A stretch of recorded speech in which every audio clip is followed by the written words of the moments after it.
আসসালামু আলাইকুম। আমি মোহাম্মদ জাহিদুল ইসলাম চৌধুরী বলছি আইকন কম্পিউটার টেকনোলজির পক্ষ থেকে আন্তরিক অভিনন্দন। আজকে আমি মাইক্রোসফট পাওয়ার পয়েন্টের একটি গুরুত্বপূর্ণ টপিকস নিয়ে আলোচনা করব। চলুন শুরু করি। আমাদের আলোচনার বিষয় হলো প্রেজেন্টেশন সফটওয়্যার বনাম অ্যানিমেশন সফটওয়্যার। অনেকে বুঝে উঠতে পারে না কোনটা অ্যানিমেশন সফটওয়্যার, কোনটা প্রেজেন্টেশন সফটওয়্যার। আজকে সেই বিষয়ে মূলত আলোচনা করব।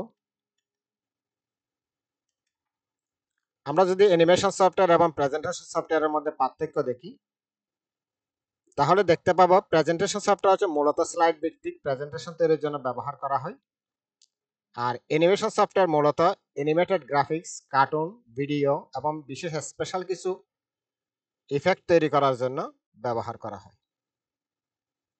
আর প্রেজেন্টেশন সফটওয়্যার আমরা সাধারণত শিক্ষার ক্ষেত্রে ব্যবহার করি।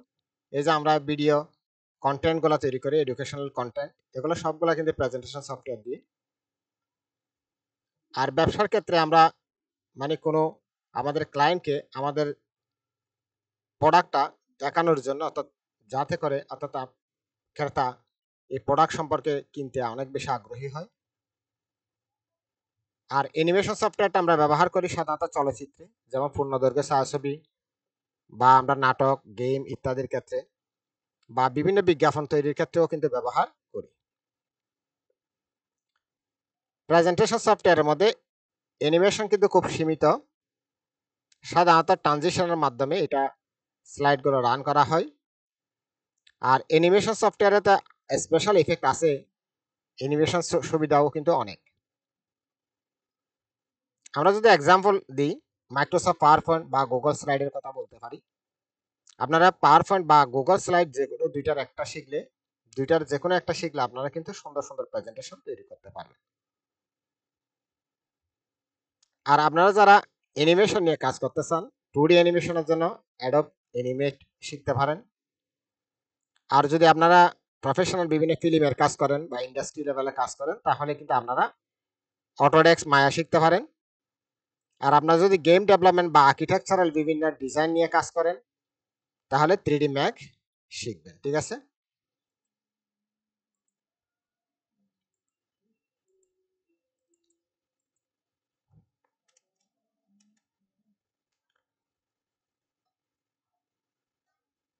আপনারা যদি গুগলে প্রেজেন্টেশন সফটওয়্যার লিখে যদি সার্চ দেন প্রেজেন্টেশন সফটওয়্যার লিস্ট, তাহলে এই স্ক্রিনটা আপনারা দেখতে পাবেন। যেমন এখানে উল্লেখযোগ্য হচ্ছে যেমন ক্যানভা, তারপর মাইক্রোসফট পাওয়ার পয়েন্ট এবং গুগল স্লাইড।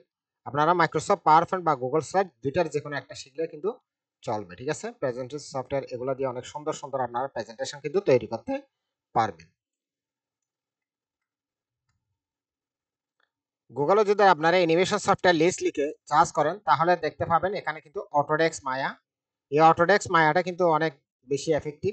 কারণ আপনারা যারা বিশেষ করে ইন্ডাস্ট্রি লেভেলে কাজ করতে চান, তারা কিন্তু অটোডেস্ক মায়াটা শিখবেন। এবং ব্লেন্ডার আছে, তারপরে অ্যাডোব অ্যানিমেটেড আছে, এগুলা চমৎকার একটা সফটওয়্যার, সেটা হচ্ছে 3D ম্যাক্স। আপনারা যে কোনো গেমের কথা বলেন বা বিশেষ করে আর্কিটেকচারাল বিভিন্ন ডিজাইনের জন্য 3D ম্যাক্স কিন্তু অসাধারণ। ঠিক আছে। আমার ভিডিওটি যদি ভালো লেগে থাকে অবশ্যই লাইক কমেন্ট শেয়ার করুন। পরবর্তী ভিডিও পাওয়ার জন্য আমার চ্যানেলটি সাবস্ক্রাইব করে রাখুন, পাশে থাকা বেল বাটনে ক্লিক করুন। সবাইকে ধন্যবাদ। আসসালামু আলাইকুম।